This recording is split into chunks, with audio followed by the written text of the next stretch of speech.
What is up? I'm Jared Welch. He's Aaron Halterman. It's Thursday. No, it's not. It's Friday, November 25th, and this is Blinkers Off. What's up, dude? What's up, man? How you doing? How you feeling today? I'm feeling good. I had a very mild, very relaxed day yesterday. It was actually kind of the perfect day. Obviously today's our family Thanksgiving.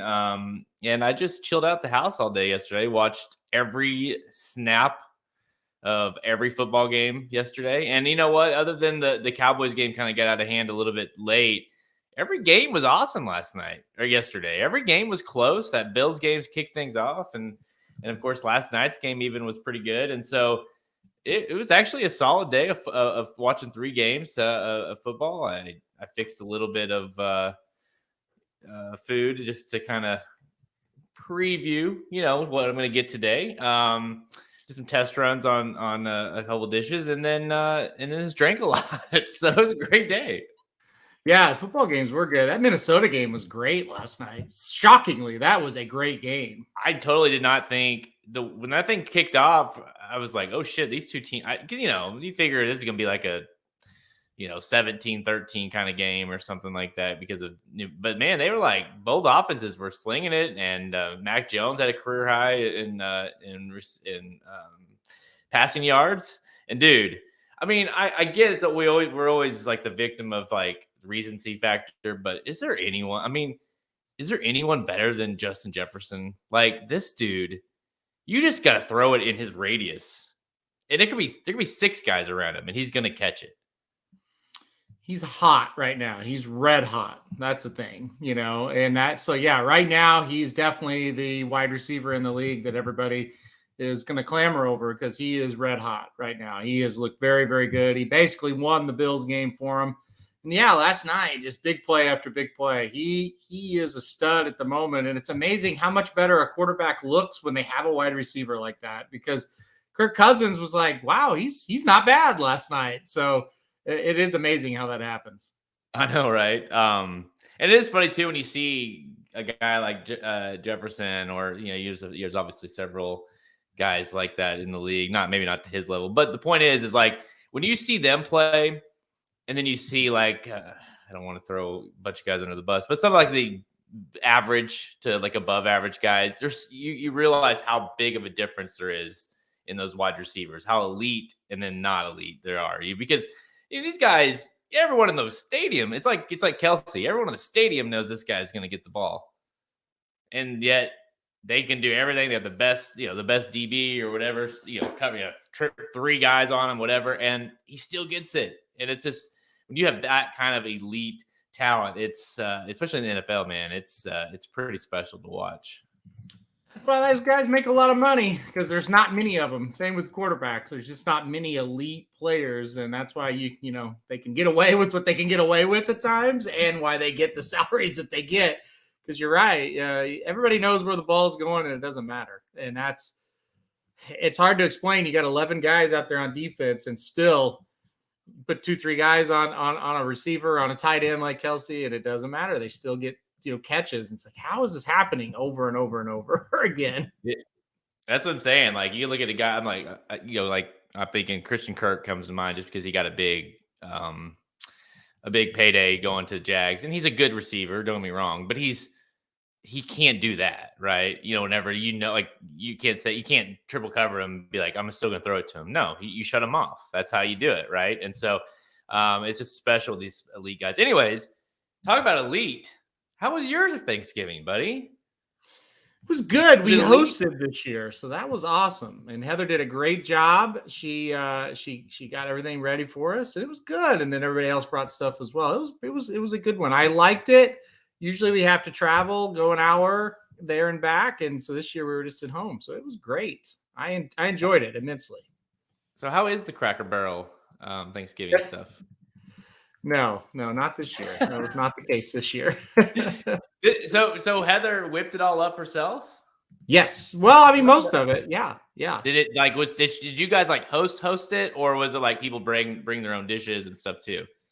Yeah, there was a little bit of both. Like we hosted it. We had the turkey, the mashed potatoes, green beans, all that kind of stuff. And then people brought desserts, and then people brought other stuff too, So it was combined effort for sure. But yeah, it was good. I've always had to leave the house for Thanksgiving, so it was nice to Yeah.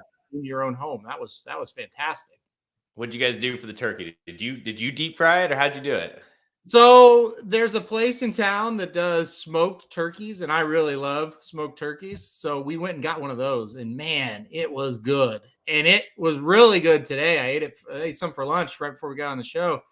A smoked turkey. I don't know if you guys have had one or not, or if you've had one or not. They are great.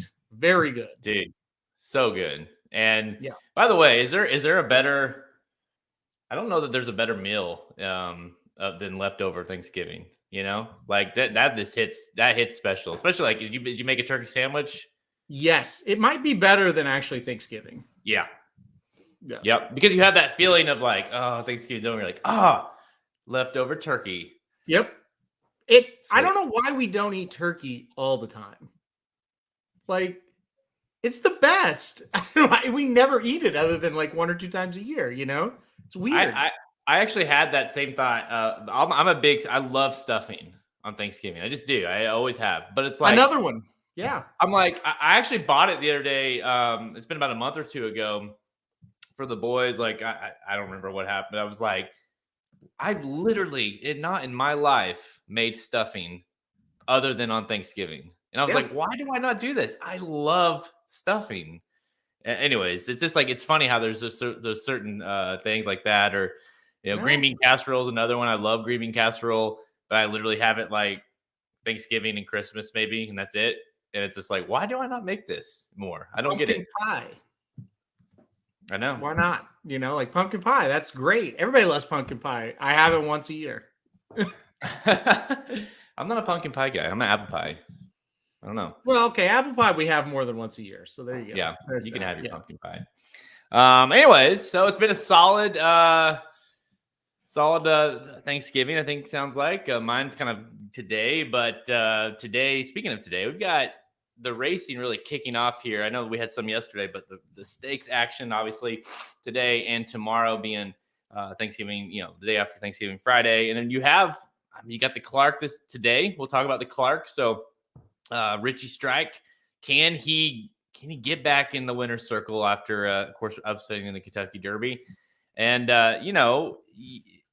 don't blink, man. You've got Derby and Oaks races tomorrow, so I don't know how good they are moving forward, but we do have them.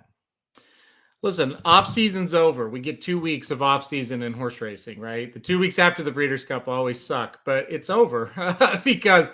This weekend is fantastic. Next weekend, we get the Cigar Mile, and then the Derby preps just kick off and go crazy. So, yeah, this is awesome. I'm glad that we got some of the big horses back. And like I said, we're right back to it. This is one of the best times of year, some of these races in late November and early December, because it's some of those Breeders' Cup horses are now back.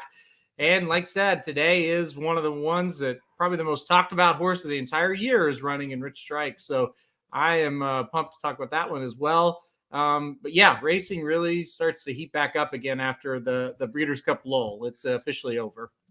Well, let's just get to it because we got about 5 hours, a little less than the post time for the Clark. So today's show, we're going to preview and get picks for today's $750,000 Clark Stakes, Grade 1 Churchill Downs. We're going to get some rapid fire selections for tomorrow's major stakes races, including the Kentucky Derby and Kentucky Oaks prep races at Churchill Downs as well. Let's go.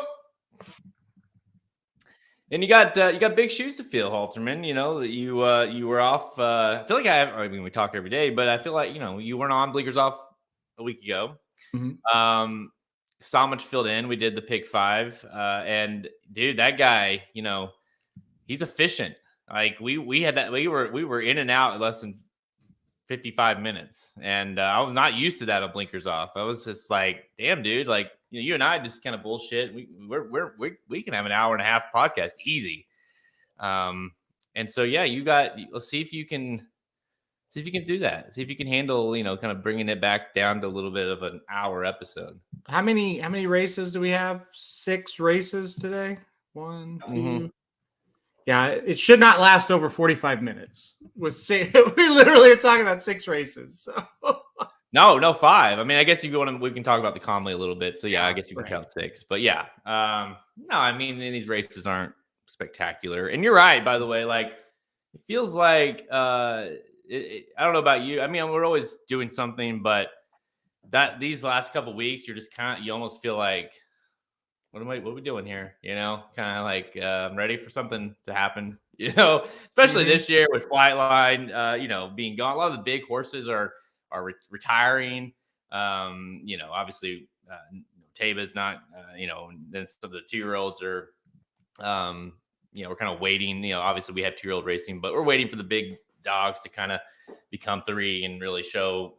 So it's like you're just waiting. It's a lot of wait and see right now, and it's annoying, really, honestly. So, and by the way, like you talk about, because you got Thanksgiving, obviously, and then you've got some big grade ones coming up, and then of course Christmas, and then like you said, like we'll blink and we'll be talking in January, February, and we'll be talking about legit 3-year-olds towards the Derby. So it really is like 2 weeks of just where you don't have to necessarily think about anything, because then it's gone after that.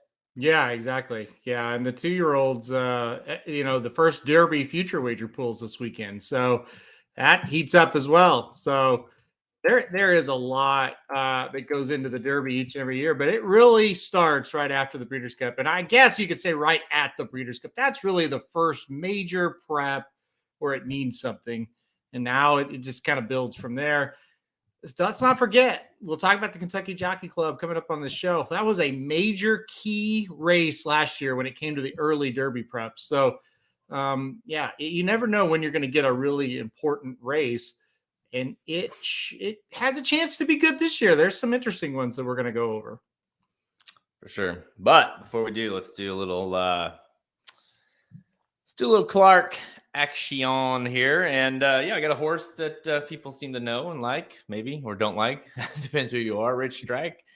Let's do it later today, Friday. Race 11 at Churchill Downs, the grade 1 $750,000 Clark Stakes. It's for 3-year-olds and up, going a mile and an eighth, and field of 6, scratched down to field of 6 with trademark being out. But let's look, and let's start with who everyone's going to be talking about, who really should not lose this race. Number 4, Rich Strike, your Kentucky Derby winner. Really, since that day, had disappointed in the Belmont, but since then has not ran bad at all. He hasn't won, but he definitely, I think, is from someone like myself, and I think you may be a little bit like yeah, like whatever, Rich Strike, like just go away after that craziness. And of course, he sucks in the Belmont. Just go away, And then he's like, you kind of start to say, okay, well, like he's not as bad as I thought he was, but he still hasn't won, Halterman. So he's got to win here, right? That's the thing. He only has one win out of all of his starts, and so that's the bad news. Here's the good news.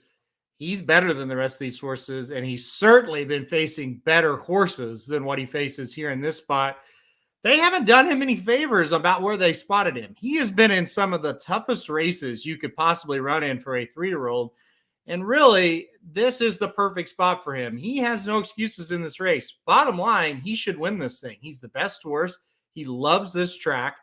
The last time he was at this track in the Lucas Classic, if his jockey wasn't an idiot, he would have won. Yeah. I mean, if he just would have rode the horse, simply put, couldn't put it any more simpler than that. If he just would have rode his horse, he would have won the race. He got ahead, and then all of a sudden, Sonny Leon decided to try to elbow Hot Rod Charlie, and all of a sudden, Hot Rod Charlie gets ahead because Rich Strike's like, "What are you doing back there?"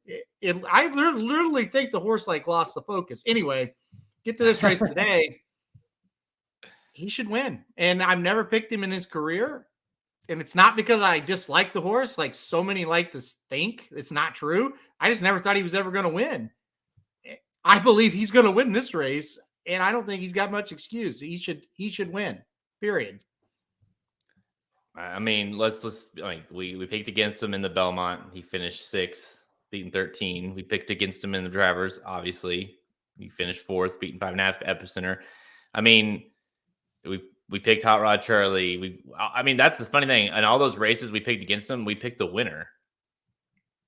I mean, literally, we picked the winner. Mo Every Donegal, time. Epicenter, Hot Rod Charlie, Flatline. We picked the winner every time. So the people that bitched at us for hating Rich Strike, we picked the winner every time we picked against him.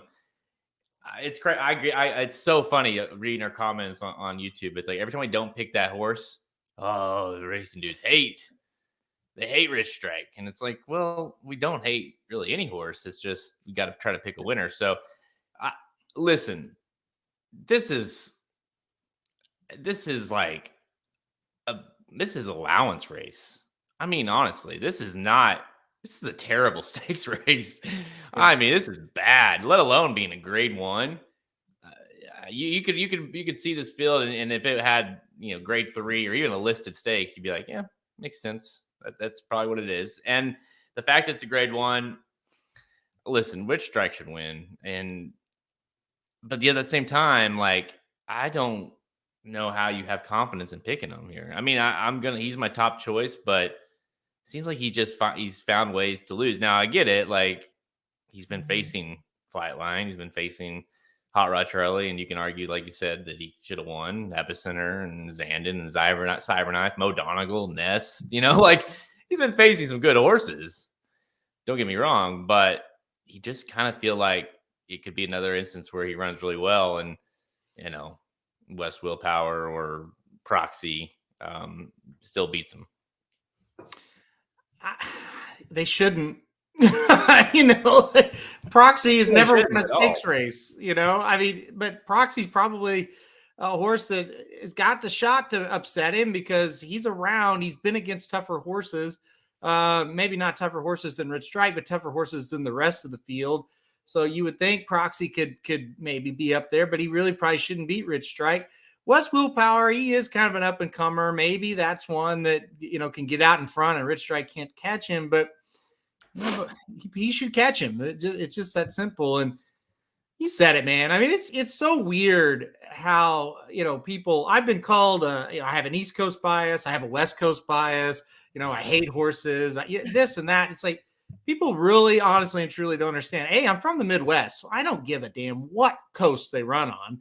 And B, I just handicap the race. And if I don't like your favorite horse, I'm sorry, but I'm just trying to handicap the race. And here I am, even though I hate Rich Strike, supposedly, I think he's a single. I don't think he should be beating this race. I mean, I don't know. I'm having a hard time. Marla says she's worried about Sonny. Who's going to try to elbow this time? But no, I mean, I have a hard time.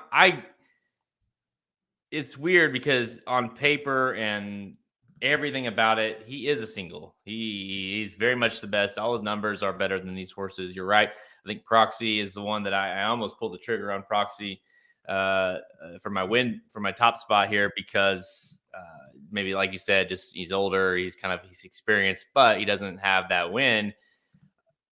I have a hard time getting there. I don't know. Like if I'm going to single Rich Strike, I'm kind of closing my eyes and just hoping he gets the job done. I don't have a lot of confidence in it. I'm not as confident as you are, I guess. Well, look, and that's another thing with Sonny Leone. Everybody wanted to crown him the greatest jockey to ever live after that race. And it was a fantastic ride, a ride of all rides in the Derby. But the bottom line is he's not a fantastic jockey. He's just not. He's just a regular guy, right? And he doesn't ride in these kind of races ever, right? And so you've seen him do some things where it's like, why did you do that? Like, why did you take him off the rail in the Travers when he was rolling up the inside of that track? Why did you do that? Why did you do what you did in the Lucas Classic that we've documented?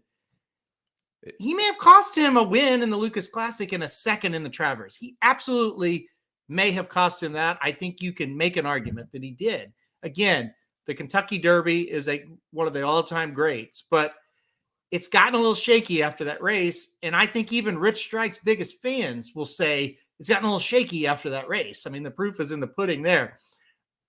Marla, I understand why you would be worried I get it completely. Logic tells you it's a 6-horse race, so he shouldn't get in traffic. And I think as long as he just rides his horse, he'll win.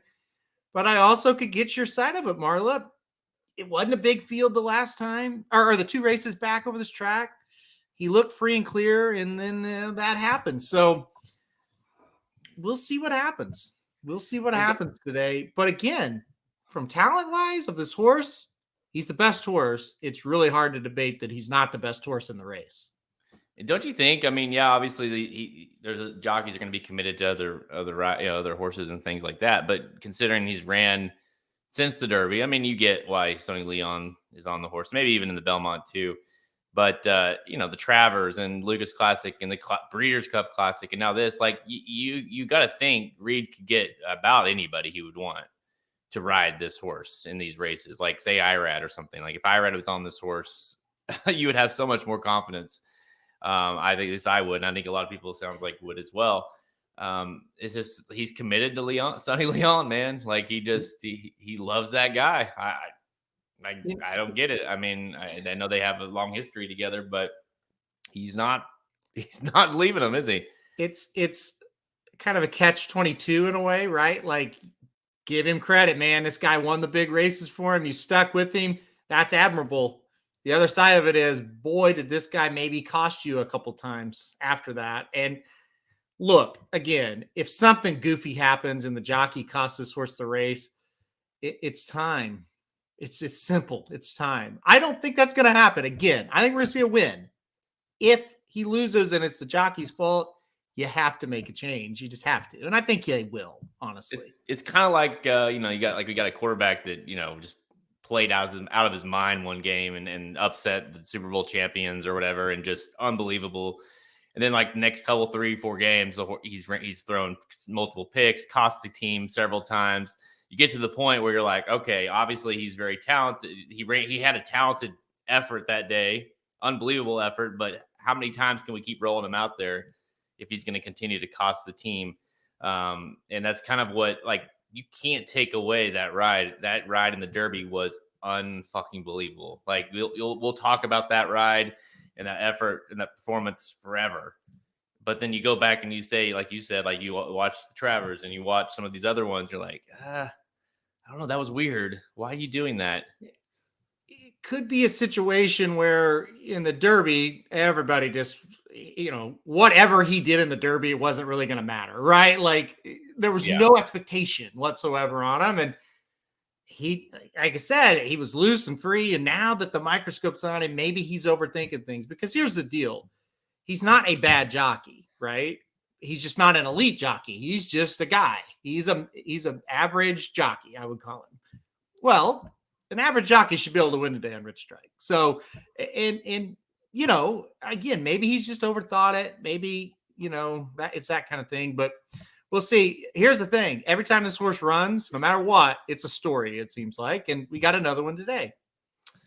All right, let me ask you this. And I know you talked about this a little bit in one of our videos on YouTube. Make sure you guys go subscribe to our YouTube page if you haven't already. But all right, so he wins the Derby, of course, in upset fashion at 80-1.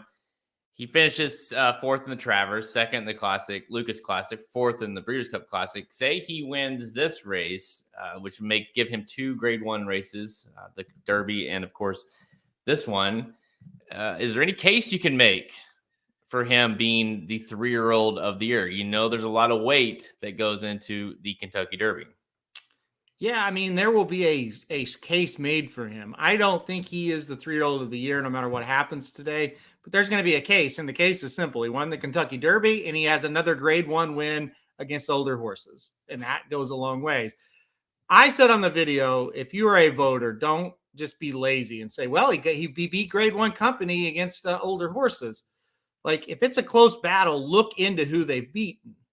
There's probably 4 or 5 3-year-olds that would be a strong favorite today in this race. Like, this is not a legit Grade 1 race, and there's not real great, older horses in this race. So you think about a Cyberknife or an Epicenter, obviously, if he's healthy, or a Taba, they're all going to be big favorites in this race. So yeah, Yeah, he deserves credit for it, but look into it and say, okay, it was a grade 1, but it was pretty shaky. Like, for example, the grade 2 Lucas Classic had much better horses than this grade 1 Clark.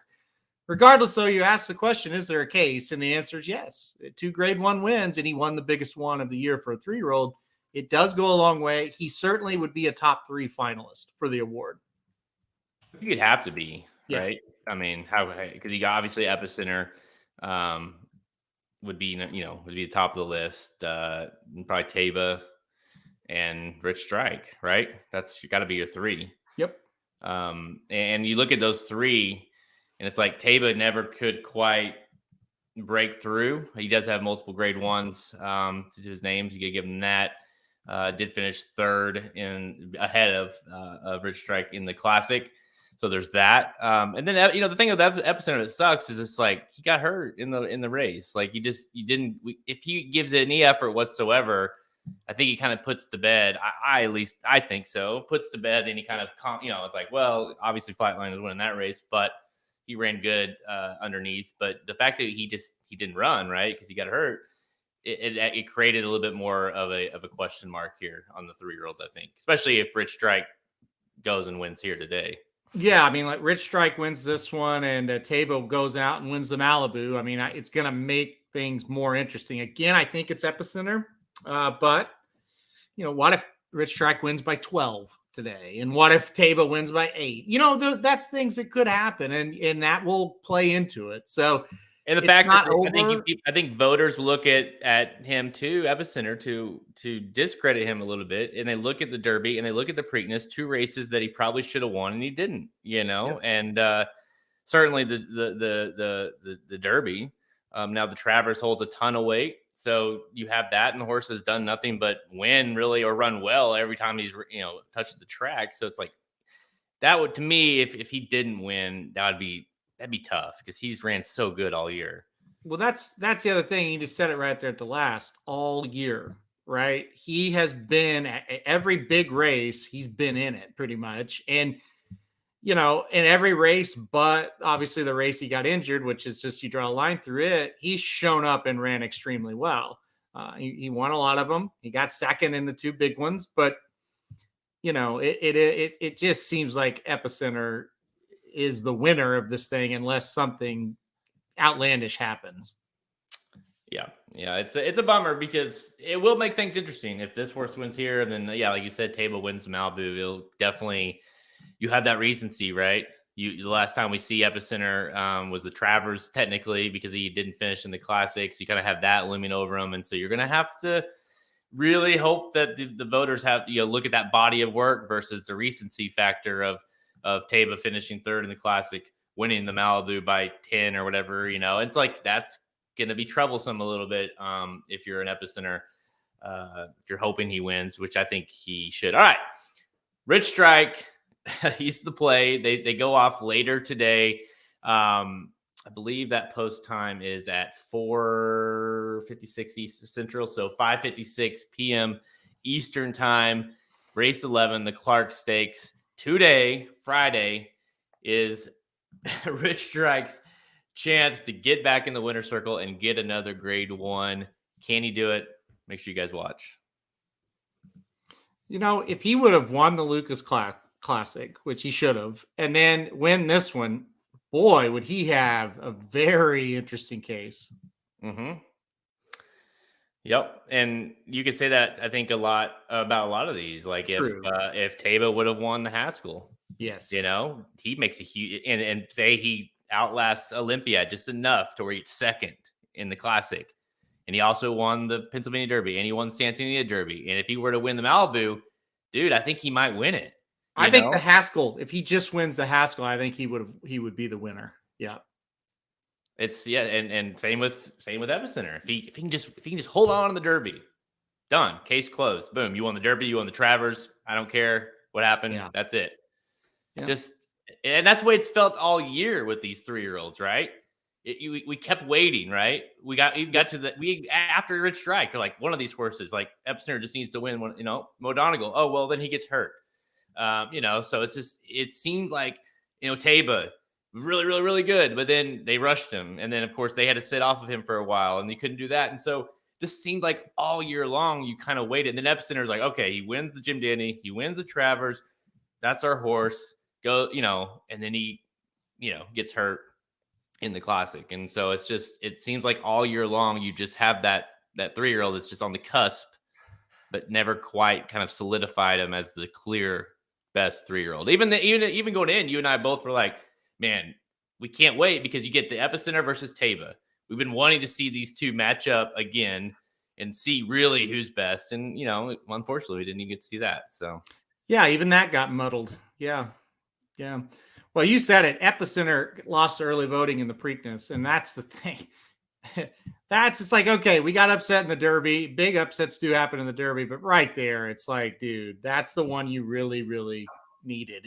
And there would be no talk if you would have won that. So, oh yeah, I know, that's just it. There's so many close victories or non-victories that could have just kind of solidified things, and it didn't happen, Yep. All right, let's do some rapid fire. What do you say? We got Aqueduct, Churchill Downs, and Del Mar to talk about here on Saturday. So you guys can relax a little bit. That's all we're going to talk. Oh, by the way, let's talk before we move on. I believe, let me bring up that race. What time does that race go off today? The Comley grade 3 at 3:14 Eastern today for Phillies 3-year-olds at Aqueduct. You got Kathleen O making her return to the track. Haven't seen her since the Oaks, man. And of course, we bet her in the Oaks, and she was not good in the Oaks. What do you got? Well, I picked her to win, but I'm not overly confident today in her. I hadn't been seen in a long time, like you mentioned, and I think it's a good spot for her to return. It makes sense, but there's a lot of horses that are in form coming into this race, and that's always a little bit scary. I spread in this race. I went 3 or 4 deep here, but I did use Kathleen O. I'm really interested to see what happens. If you would have told me, hey, after the Oaks, she's not going to run until the day after Thanksgiving, I said, well, I'm not going to pick her in the Oaks. That's just the thing. She obviously didn't come into that race doing all that well, and so I don't know. We'll see today. I think Shug McGahee wouldn't have her out there unless he thought she was ready. So I think we'll see better from her down the road, but I think she'll run okay today. It's hard to know. I mean, she was really bad. She did debut at Aqueduct and won, of course. So, you got to remember, that was her first loss. And frankly, her first, she was never really close to losing. And she just was not good whatsoever that day. Faced some good horses. Secret Oath ran huge. Nest obviously was in there as well. But still, this was never. We had a big bet on her that day, and it was one of those where you're just like, well, never even gave us a run on that one. No. And you look back, she did get beat by some pretty damn good horses. So there is that going for her here. These horses are not what she has been facing in that race, but at the same time, you're going to have to show up and be ready to run. And that's the question mark to me. I think she's better than these horses, but is she better today? I'm not sure. Secret Oath, Nest, Desert Dawn, that one sucks. And Echo Zulu, all beat her. All 3 out come of 4 back. were really good. All of them are very good horses. So, yeah. Well, not Desert Dawn, but yeah. Nostalgic, who's in this race, she beat that day. That's it, maybe. But yeah, I mean, she's the best horse in this race. It's just a matter of figuring out if she can, what she is, right? Mm-hmm. Yeah, Rob says the only Falconet is the only other horse he wants to use other than Kathleen O. Well, and again, I think I don't dislike Falconet. Solid horse. I think she's better than Falconet. Is she better today? Is questionable, and I kind of agree with Rob. I think Falconet's one I used, so I'm with you on that. That's a horse that's in form, right? I don't think her ceiling is as high as Kathleen O, but right now, maybe. Even if she doesn't win, if she runs good, if she gives a good effort, obviously she was a monster last year at Gulfstream Park. You got to think that, definitely a prep in that direction of getting her, ready for the 2023 season. at Gulfstream, the championship meet. I mean, she'll be tough there just because we know how that track can play, and obviously she likes it. Yep, I agree. All right. So let's get to some rapid fire. Let's see. The Red Smith. Time for rapid fire presented by our Black Friday special now through Sunday. Receive 50% off any subscription for the first month. Promo code GOBBLE. That's right. GOBBLE.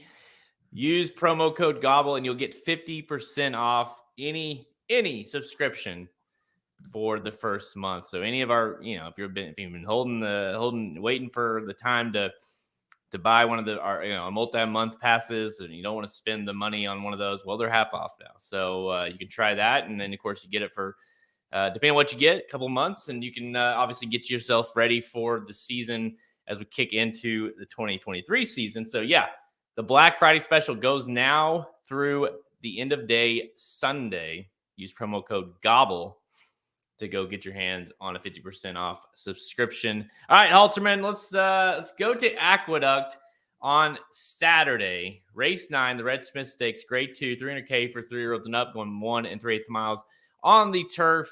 Field of 12 lines up here, and I chose this race over the other one at Aqueduct, the other Greatest Stakes race, because I felt like this one is just itching for an upset. Really a tough race to handicap, I thought. Soldier Rising at 5-2 makes a lot of sense, but you got to hope that the class relief is going to be enough to get him in the winner's circle. What do you think here? I think it is. I think it's going to be enough. If you look at what this horse has been facing, it's pretty darn good, right? Yeah. And there's not, like you said, this is a pretty solid race, but there's really not a heavy hitter. There's not a Gouffo and there's not a Warlike Goddess in here. That was the two losses for this horse. And I mean, within a length of winning the Grade 1 Sword Dancer, and then within 3.5 of winning the Grade 1 Hirsch, I just feel like the class relief is going to be enough. I feel like there's enough speed in here to kind of set it up for this 9 Soldier Rising. That thing was, I don't love a lot of the prices. I don't know how good this race really is as a whole. I didn't want to take a horse like Highest Honors at 5-1. If the horse was 12-1, maybe. I just don't know that he can finish the job. I thought long and hard about the number 8 Temple. Almost picked that horse to win. Man. But in the end, I just think the class relief is too much. I think Soldier Rising wins this one. You named the horses, and I'll throw out another one. And actually, the one that I ultimately put on top, but I'm like, listen, Soldier Rising. It's all about the class relief, and I'll be using Soldier Rising and everything. But the horse that I ended up putting on top was the 3 Balthus. For Chad Brown. This is if you go back and watch that Sycamore, this is a horse who got himself in all kinds of trouble. I mean, Franco, I would have loved to seen like a jockey change here. Not like Franco's is awful, but this horse got in all kinds of trouble in that Sycamore last time out, and then finally got out. I mean, way late into the stretch, and the horse started picking him off, was flying late. So I think the horse we just need a decent run to see what this horse is. This horse had 3 wins in a row going into that Sycamore. So you got to think the horse, he didn't get the chance to run very much in that race. I think, you're getting, to me, I like the 3 over the 1, the other Chad Brown. So Balthus for me is a horse that I think is like I need to see him again. So I'm going to use him here on top. I also really I'm with you, man. I almost pulled the trigger on Temple several times. It kind of felt like, seemed like the race is going to be wrapped. That's a horse that finished second in that same Sycamore race. Kind of came up late to get second. But yeah, I mean, I like those 2, and of course, Soldier Rising as well. Yeah, Temple kind of feels like a Soldier Rising Junior in a way, so we'll see. Well, it's like, we know what Maker can do with the horse that, it's amazing what he does with these turf horses, especially these turf distance horses that seemingly looks like their career might be over or not quite good enough. And then he gets another level off of them. And then especially when it then doesn't look like they quite can get it done, you see him enter a race like this. And what do? They go and win. It happens all the time at a price too. So I'll be using Temple and everything because I do not want to get beat by Maker at 8-1, no doubt. But yeah, I'm gonna try to use the 3 here. 3 for me, 3, 8, 9. I like all 3 of those as well. So all right, Balthus for me is my top play. Let's go to Churchill Downs on Saturday. We got 2 Oaks and Derby preps to talk about here. Race 10, the Goldenrod Stakes, Churchill Downs, Saturday, grade 2, 400K, Phillies, 2-year-olds, mile and 16th. Field of 10 shows up here, Alterman. Kentucky Oaks prep race, 10, 4, 3, 2, 1 for your top 5 finishers. And you look at here, and do you trust Amos and Morales even money on Hoosier Philly? Yeah, I'm not going against this horse. I thought the race last time out was just fantastic. And I think if she runs that again, I think they're in a lot of trouble today. I get the connections aren't like the most powerful, but I think this horse is really good. You also look at the pace that should set up here. Look out. I really feel like she's going to sit a nice stalking trip from the inside and then going to be let loose. I think she's going to be really, really tough in this spot. So, yeah, I like Hoosier Philly a lot. Yeah, I mean, the way I looked at this is like connection wise, everything. I'm like, I'm going to beat this horse. This is how I approach it. Then I started to look through them, and then you look at this 4 is just really good. I don't really care who the connections are. $500,000 purchase horse into Mischief out of a Tappet mare. This horse has debuted at 5.5 furlongs and stretched out to mile 16 at Churchill Downs in the slot, but still just destroyed him. I mean, this horse seems like we'll want to keep going long. So I think it's a combination of, I think she's just better than the rest of these. And I couldn't land on a horse that I felt confident in picking to beat her, right? That's the other thing.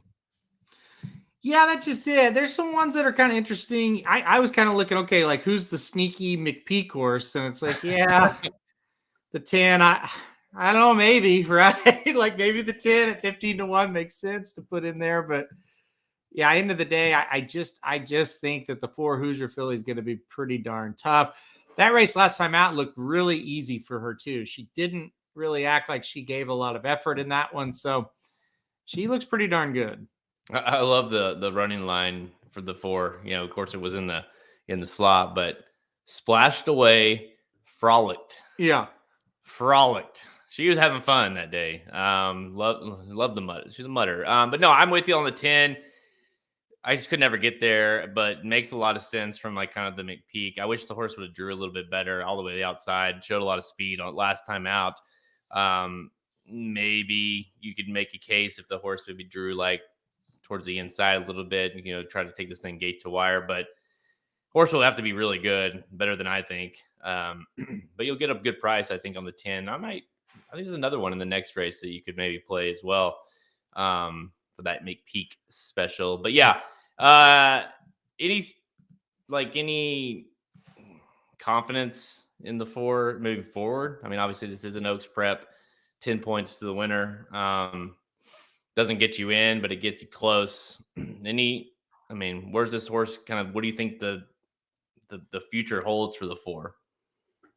Should be pretty good, right? I mean, this horse should be one that if she wins here, she leaves Churchill Downs 3 for 3, and she'll probably go down to Fairgrounds, and I would think would be the favorite in some of those early races there at the Fairgrounds where she can kind of progress up down the road. She looks pretty good so far. I mean, you can't knock what you've seen from her so far. So yeah, I think she's got a pretty solid future. All right, let's go to the next one. Race 11, the Kentucky Jockey Club Stakes, grade 2, 400K for 2-year-old males going to mile 16th. And of course, Kentucky Derby prep race, 10, 4, 3, 2, 1 for your top 5 finishers. Field of 9, Halterman. And you got, not the favorite, almost the favorite though. Another Amos horse. Can Amos go the double here with Curly Jack at 3-1? I'm not going to lean towards Curly Jack in this spot, although you could definitely say the horse is the class of the field. Won over this track 2 races back, and then was 5th in the Breeders' Cup Juvenile. I'm actually going to go with a horse that got beat by the Breeders' Cup Juvenile winner last time out. That was number 8, Instant Coffee. It happened in the Breeders' Futurity at Keeneland. Instant Coffee got way behind in that race, made up a lot of ground, and kind of flattened out late, and which was kind of understandable. Luis Saez jumped aboard that day, stays aboard here. I think this horse is pretty solid. I think the horse will move forward off of that effort. And like I said, got beat by Forte and Loggins, 2 horses that are really, really good. And 2 of the best horses in the crop right now are those 2. So I think Instant Coffee is going to be a tough one to beat in this spot. I like the Brad Cox runner. Another favorite, I know, but I think this is the one to beat. It's unfortunate though, I feel like, because with a name like Instant Coffee, like you just know this horse is not going to be very good moving forward. Right. I'm a huge believer in that. Okay, it doesn't work every time, but it works like almost all the time. Instant Coffee, I just can't envision like Instant Coffee winning the Derby. Right. Instant Coffee winning the Arkansas Derby. Like maybe that, I guess, but let's be honest. We know Brad Cox can do that, but no. I think he's dangerous here in this race for sure. This race felt to me a little bit like I need to take a swing. Not maybe a huge swing, but I just didn't have a lot of faith in any of these. And again, like I think this race is interesting moving forward. Cyclone Mischief is a horse that even though I can't stand Dale Romans in terms of betting his horses, but every once in a while he's got a horse like this that can win a big race, like kind of out of nowhere. Maybe it's not this one, maybe it's down the road. Well-bred horse, so that I think that horse has got a future running in at least a lot of races that we're going to talk about moving forward. Instant Coffee, of course, we talked about that one. Red Route 1, another one. You've got Curly Jack, of course, who's kind of, and then Dennington for McPeak. I mean, you got to think a gun runner horse. We'll see this horse a few times. How about this horse, number 6, Freedom Trail at 6-1? I'm kind of using the angle of if this horse is as good as he was on turf, moving over to this race, I think he'll be pretty tough here. I was hoping we'd get a little bigger price. Maybe we will than that 6-1. Has not lost. You go back and watch that AWOD Stakes at Aqueduct, Belmont at Aqueduct. That was really good. Like that horse was way wide, got pushed out wide, even wider, and just cruised late. Is obviously maybe looks more of a turf horse breeding wise, but the fact that they're trying this makes me wonder if they at least think this horse maybe can handle the dirt. And listen, you get Flo aboard, and I think that if this thing, the one thing I can count on is this horse likes the distance, will be coming late. Just a matter if he takes to the dirt. But if he does, I think you look at the numbers with this horse, and they're very comparable to a lot of these in this race on turf, mind you. I get that. But if the horse can continue to improve on dirt, then he's in the ball game. He's interesting for sure. It's like, why are you here type of situation. Yeah, he's interesting. Horses like collected out of a war front mare, so you're not quite sure if the dirt is going to be what he does best. But yeah, I get it. You mentioned Cyclone Mischief. That definitely feels like a Romans that's going to win one of these big races. I totally agree. Yeah, it might be Saturday or it might be down at Gulfstream. You do have that feeling. That has the look of one. Ran decent on debut. Next time out, really look good. We may see this horse pop here a race or two and look good. So I am really interested in Cyclone Mischief as well. I mean, everything goes okay. You got to think we're going to see this horse multiple times as a 3-year-old, right? You just, like you say, breeding wise, obviously had a good enough effort last time out to where that probably, if he runs well here, especially, well, even if he doesn't, he probably will a few times next year. But no, I mean, to be clear, like I don't necessarily think the future's bright for the 6 Freedom Trail in terms of the Derby, but I do think maybe the setup here might work out well to upset some of these that I still am kind of on the fence with. And so taking a shot a little bit here, but really not a lot that could happen in this race. I don't know about you, but I feel like not a lot in this race could happen that would surprise me. I agree. Yeah, it's not you don't have that heavy hitter like you do in the other one. And yeah, I mean, I guess the 2 winning would be a surprise, but the rest of them, no, would not be that big of a surprise. Well, hey, mm, I don't know. He won at Saratoga. That's all I got. I would be shocked, but it's Lucas, so you never know. I mean, at least if that happened, we'd be happy about it. Just Absolutely. Lucas. Yeah, we would just laugh and say, wow, he did it again. Unbelievable. It's like, oh, that's a horse that's going to run in 12 different races before the Derby next year. So Yeah. he's going to run in every stakes race at Oaklawn, and he's going to run in probably the Lexington, and he's going to make sure he gets enough. If you run, that's the thing, you run enough races, you'll get enough points, right? Maybe. Right. Yes, that's how that works.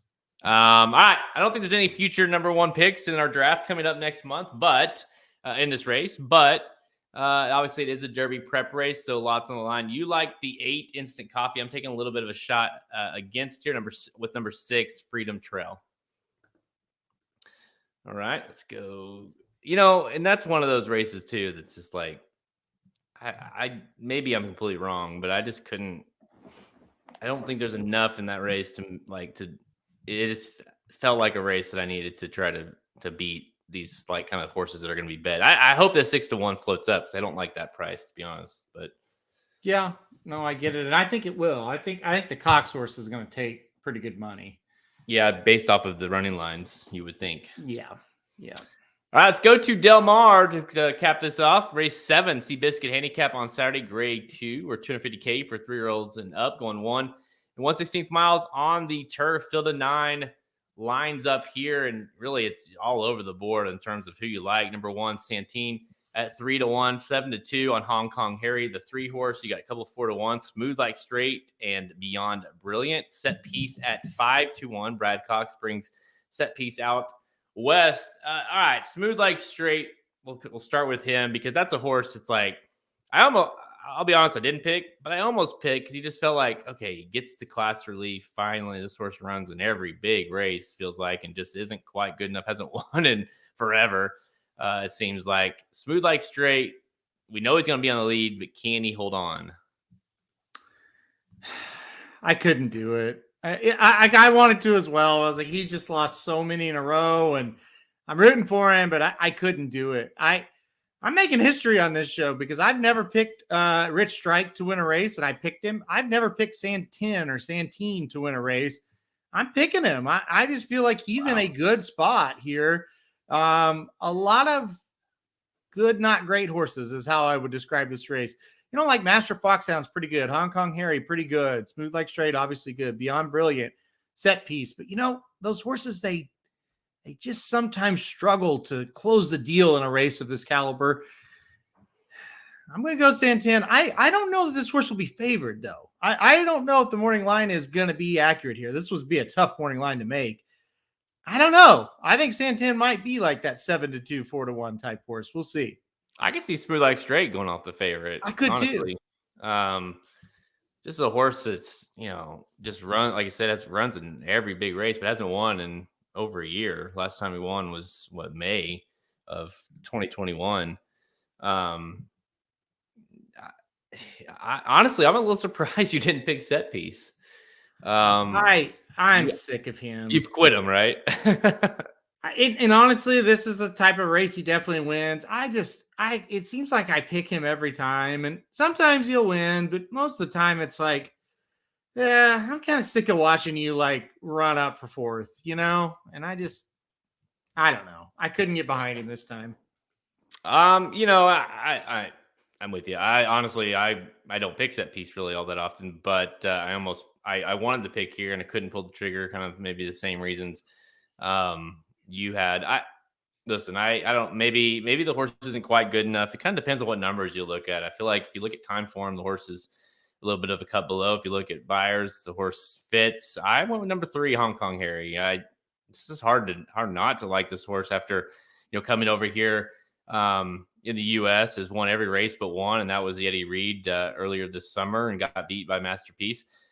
Just didn't quite get there, but the horse has ran great every single time, including last time out, the Dillon Mile, where the horse just edged away and won. And Pratt was aboard that day. Pratt was aboard on the debut. Pratt's riding here. I think the pace sets up well, and the horse likes Del Mar. The distance doesn't really necessarily concern me at a mile 16th. The horse has never ran a mile 16th. The horse ran a mile and ran a mile and eighth. Has won at both. So I don't necessarily think that the mile 16th is going to be an issue. Hong Kong Harry for me. I just think this horse might be the most talent / upside of the bunch. I've always liked him since he came over, so I can't argue with that one. I like him a lot. I think he runs his absolute best race at a mile. But it's just a mile and 16th, so he should be able to handle it. I think the concern with Hong Kong Harry is he runs a really good race and just isn't quite good enough to get to whoever, whether it be Santine or, there's no doubt, like, that's the thing too. Like, you got to consider, like, even if you don't like Smooth Like Straight or don't think he can get the distance, like, they're going to have to come get him, right? Someone's going to have to come get him because we know that horse will be in the lead. We know he loves Del Mar. 6 starts, 2 wins, 4 seconds. So the horse has never finished worse than second at Del Mar. Even though the distance maybe is not premier for him, he does have a win at this distance, 2 starts, 1 win. So, like, him being in the lead, like, midway through the stretch is not out of the realm, right? Whatsoever. Right. So someone's gonna have to be good enough to come chase him and come get him. So that's the concern. Who's going to be that horse? Even if he's not quite good enough at this distance, someone's gonna have to do it. So Smooth Like Straight is super dangerous for me. I like keying him in second. I think makes a lot of sense. Just trying to figure out who's going to win here. You like number 1, Santine. I've got number 3, Hong Kong Harry. Oh, man. All right. So you did it. We did it. We were an hour show. Yes, we've done it. That is pretty amazing. She said it, right? She said it. Yeah, she did. She's looking good in that video. She does look good. Who is that? Ric Flair's daughter? Yeah, that's Ric Flair's daughter, Charlotte Flair. Yeah, she's hot for sure. I'll watch it for that. Yeah. That's dude, the boys, they're really into, or Cohen is at least into the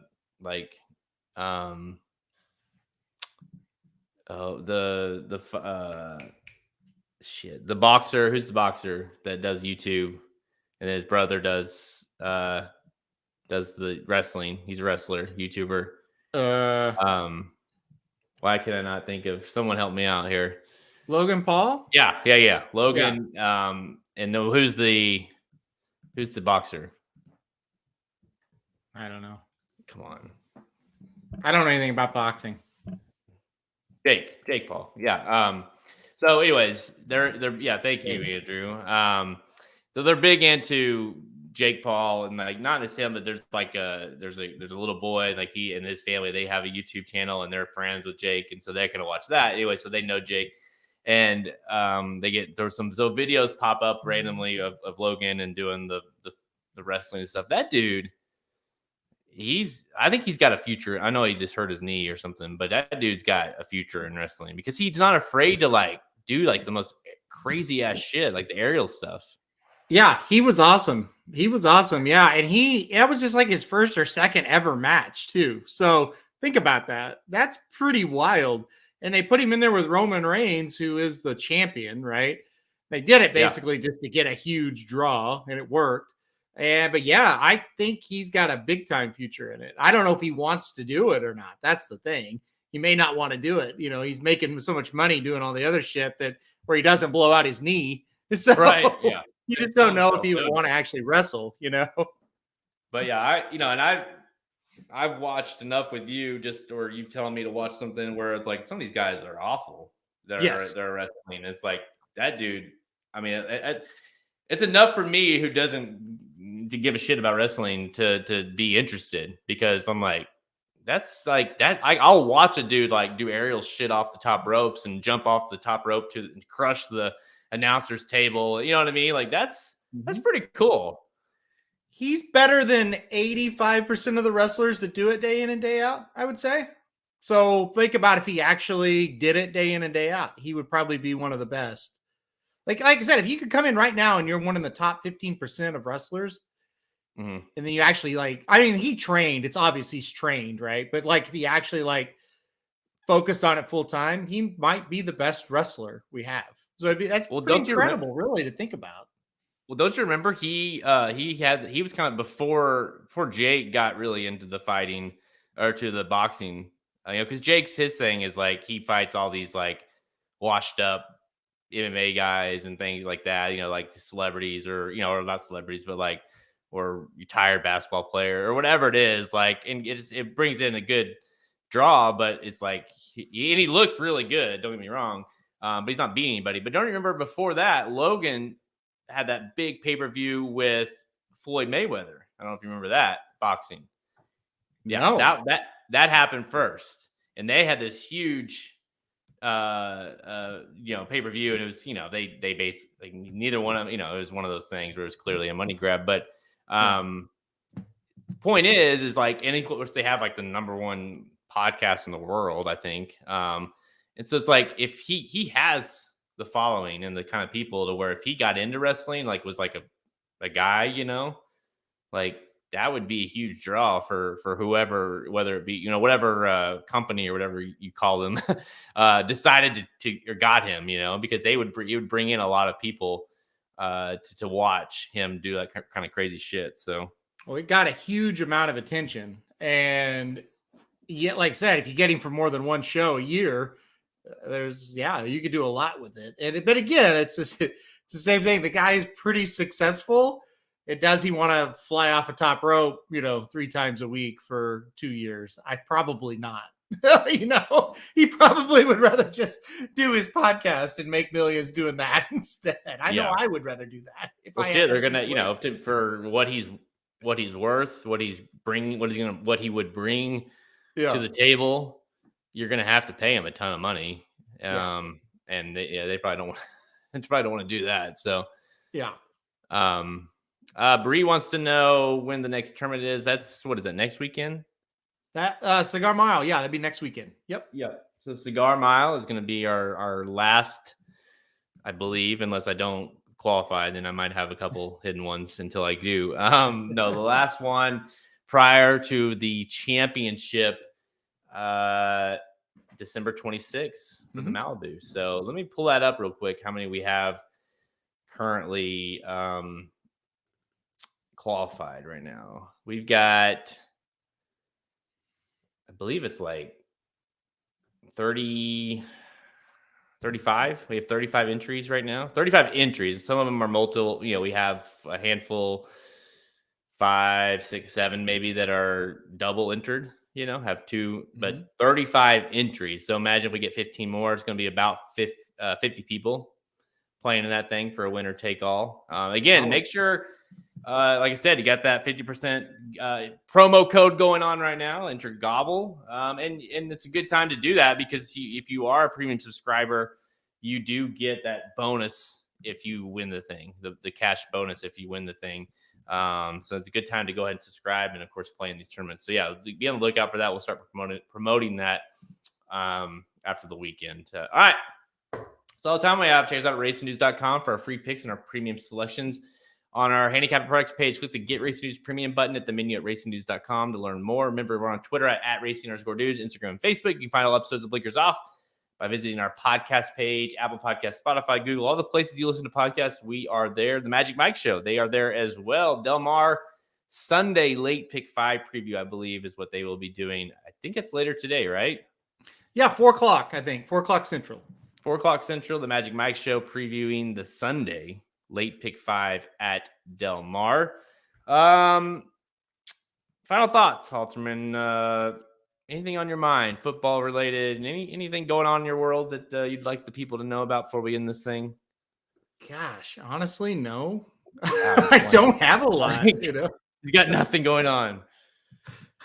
I don't. Oh man. No. How good are the Bills? Oh, right now they're not very good. Is it an issue with? See, I think they're. I don't know what the deal is, but They probably should have lost yesterday. Their With a quarterback little doesn't bit have better. his arm. Like, he has no He does arm. have his arm. The defense isn't playing as good as they used to. They, losing a couple players. Von Miller, he's out for however long now. I feel like the defense isn't quite as potent as it was in years past when you kind of, and then, yeah, with him, obviously, and I don't know much about the injury, but it just feels like you should be resting him to get it better versus, I don't know if, like, will it get better or will, like, with him playing, will it get better? I don't know. I don't know. He needs Tommy John surgery is what I've heard. And I don't know what that means as far as how can you play when you aren't getting that? I don't know. I don't know what that means. I've never had that. I don't follow that, but That's yeah, pretty phenomenal though that if he does need Tommy John, that he's still out there slinging the ball. he can't throw it down the field is the problem.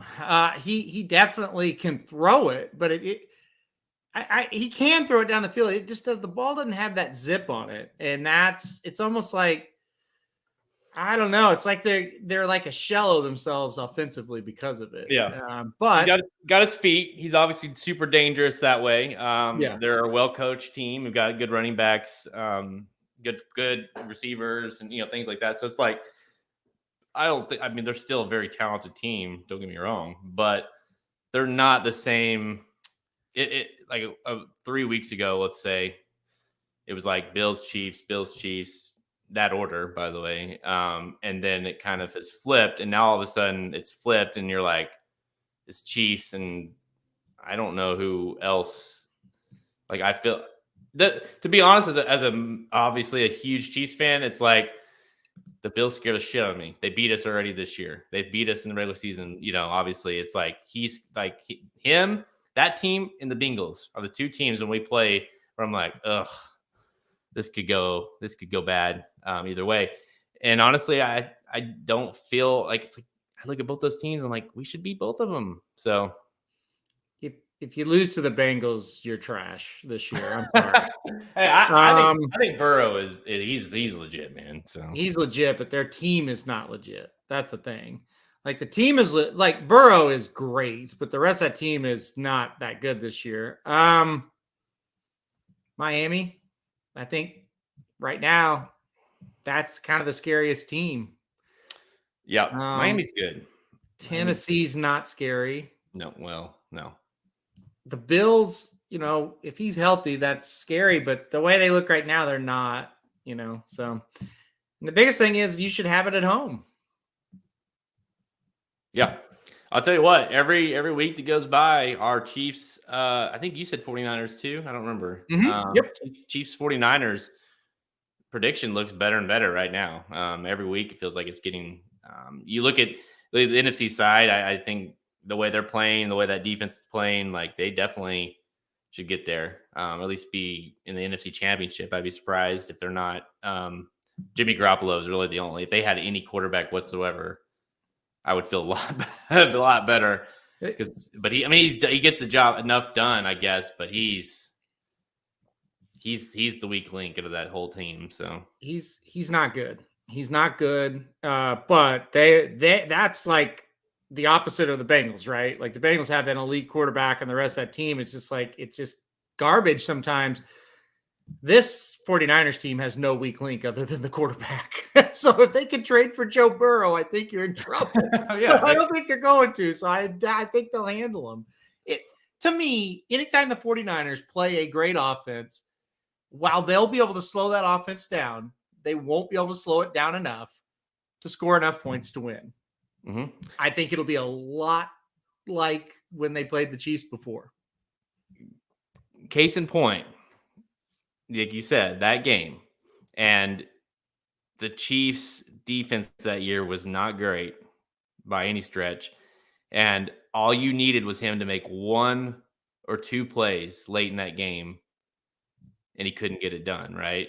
Mm-hmm. And it just could, like, and that's the issue. Like, when a team smacks you in the mouth and you need him to make a play, he can't do it. That's the issue. Like he's great early in the game, and when they're running their system and getting CMC involved now, and of course you've got a couple really good wide receivers, and you've got Kittle, and like they're good. But then when they get smacked in the mouth, and it comes time for the quarterback to make a play, it's tough, man. They have to be on schedule as an offense. Yeah. If you get them off the schedule at all hell's going to break loose, Now, they're very good at staying on schedule because they've got elite players that can control their offense. But when you get them off schedule, they're screwed. And look at the game earlier this year with the Chiefs and 49ers. Once the Chiefs just came out and just blasted them, they were completely up against it then. And they kind of threw out the window what they could do, right? Mm-hmm. And it made him have to win the game, and you knew that he wouldn't. Final question, because I know you're a huge OBJ fan. I am actually, but every time I look on social media, they're talking about where he's going to sign, right? That's all you hear about, where he's going to go, what contenders he's going to go to. You have to bet $100. Who is he going to? I thought it was Dallas. Is that not a done deal? No way. I've heard multiple, like Dallas and Chiefs actually are being talked about quite a bit. I've heard, I think I heard the 49ers even, surprisingly. I would say Dallas. I'll still say Dallas. I think if he goes to Dallas, because I've always, and I think CD is a beast, but I just think he needs another guy with him. And Gallup, he played good yesterday, really good, but he needs another 1A, 1B out there, to thrive. CD does, in my opinion, and having OBJ, that would be huge. They would be tough. Now I don't know. Now that Tony's gotten hurt or shot, it's a hamstring. Maybe the Chiefs try to go after him. I don't know. My money would be on Dallas. So it seems like they're kind of coming up with that defense, and because obviously he wants to go to a team he thinks is going to win the Super Bowl, basically. Yeah. And honestly, who needs them more than anything is his team. Well, the Rams, right? But they're out. I think they're out of it at this point. So yeah, they're out. So that doesn't matter. I think Dallas, Kansas City. Those two make the most sense to me. 49ers. He would fit in well with the 49ers, but Dallas, Kansas City are the two that make sense to me. Let's see here. The favorite is the Dallas Cowboys. Yeah. Green Bay Packers are the second. I'm looking at bookies.com. There's odds. Packers are second. New York Giants are plus 450. So going back to his old team. The Rams are plus 500. The Bucks are plus 650. And then the Chiefs and the Bills are plus 1,200. So he's like Cowboys or the Packers are the team that would by far and away need him, right? Yeah. They're cusp of being out of it though, so. Well, the Packers, it's clear they're not going to do anything. No, they're not. Giants would be interesting because I don't think they're an awful team necessarily, but I don't think he wants to go back to New York. So yeah, I think the Cowboys makes the most sense. Jerry's going to bring in as much money as probably as it takes. So yeah. All right. There's your weekend football preview. All right, everybody. I hope everyone had a great Thanksgiving. If you're doing Thanksgiving today or tomorrow, I hope you guys have a great Thanksgiving. I cannot wait to get my turkey on, as Halterman has already beat me to it. We'll see how it goes. I heard that Mom made the turkey yesterday, so we'll see. I'll give you a review. I don't think it's smoked though. It's still good. Any turkey's a good turkey. Any day you have turkey, it's a good day. All right, I'm Jared Welch. He's Aaron Halterman. Good luck this weekend, guys.